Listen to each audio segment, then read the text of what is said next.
Friends, let us dive into another case law which has been recently added into the syllabus of Advocate on Record Examination. I am talking about case law Mineral Area Development Authority versus Steel Authority of India. Friends, this case was decided last year on 14th August 2024. Honorable Chief Justice Dr. D.Y. Chandrachud, Honorable Justice Harikesh Rai, Honorable Justice Abhay S. Oka, Honorable Justice B.V. Nagar Ratna, Honorable Justice Jamshed B.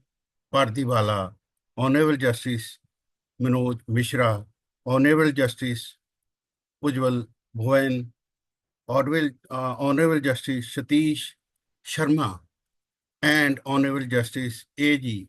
Masi were members of this bench who decided the case and gave an important judgment. Friends, the questions involved in this case were: should the decision in Mineral Area Development Authority versus Steel Authority of India, that is mines and mineral case, apply prospectively, mean to say apply only to future transactions? This was the issue. Honorable Supreme Court on 25th July 2024, under a 9-judge bench of Supreme Court of India, delivered its judgment in mines and minerals. Honorable Court by 8-1 majority held, number one, that royalty imposed under the Mines and Minerals Development and Regulation Act 1957, shortly MMDR Act, on mining leases is not a form of tax. States have the power under the entries 49 and 50 of the state list of the 7th schedule of the Constitution of India to levy taxes on mineral rights and mineral-bearing lands. Thirdly, it decided that MMDR Act in its current form does not limit the taxing power of the states. In doing so, the majority overruled a 7-judge bench decision in India Cement Limited versus State of Tamil Nadu, shortly India Cement, which had held that royalty under the MMDR Act is a tax and states cannot impose taxes on mineral rights because the subject matter is covered by the Union Government MMDR Act. Once the judgment in mines and minerals was delivered, the assessees, I mean to say corporations who are liable to pay the taxes imposed by various states, argued that mine and mineral decision should only apply prospectively. They should only be required to pay the state taxes on mineral rights and mineral-bearing lands from the date of judgment, that is from 25th July 2024 which was the date of decision of the Supreme Court. The Honorable Supreme Court held that the mine and mineral decision would apply retrospectively, and states can recover past tax dues. However, no dues could be recovered for the period before 1st April 2005. The judgment of the court was authored by Chief Justice Chandrachud. Since Justice Nagaratna had already delivered a dissenting judgment in mines and minerals where she had held that royalty is a tax and MMDR Act limits the taxing power of states, she did not author an opinion.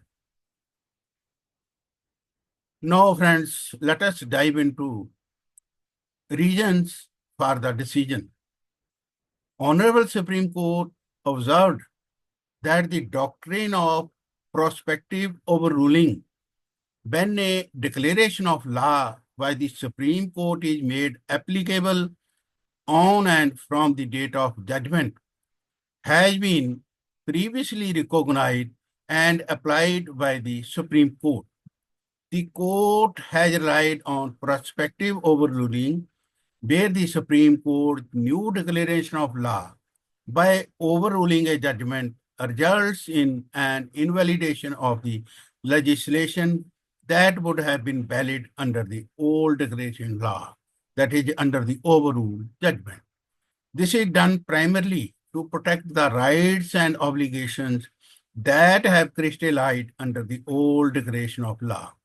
For example, if the Supreme Court overruled a judgment that resulted in a taxation statute being struck down with retrospective effect, the state would be liable to refund all amounts collected under the new invalid legislation. Therefore, in such cases, the court may make the decision apply prospectively.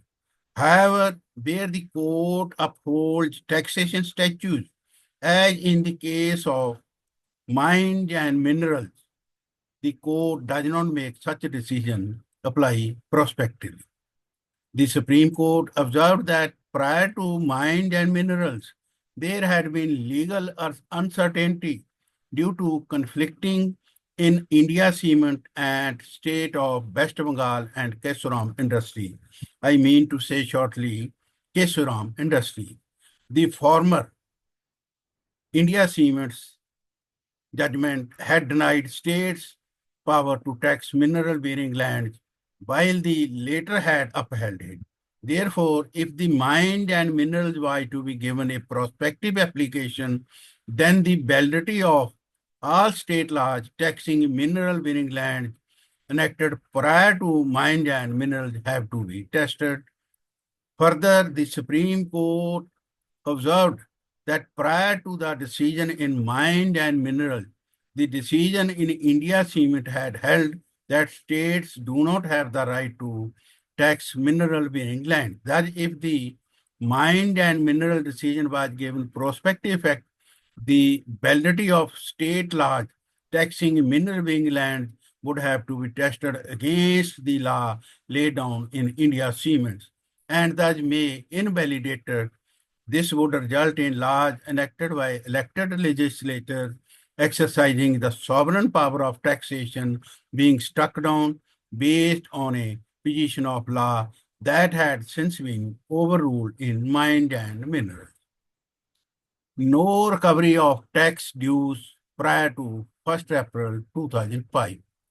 The Supreme Court recognized the fact that many states enacted taxing legislation based on the decision in Kesoram industry, which was delivered on 1st April 2005. Therefore, to reconcile the financial interests of the states and the SIC, the court prevented the states from demanding tax dues relating to mineral-bearing land before Kesoram industry, that is, before 1st April 2005. Prior to Kesoram industry, the position of law in India Cement prevented states from taxing mineral-bearing land. The Honorable Supreme Court considered the long pendency of the case before the Supreme Court and therefore waived the requirement that assessees pay interest on their dues, which were in thousands of crores.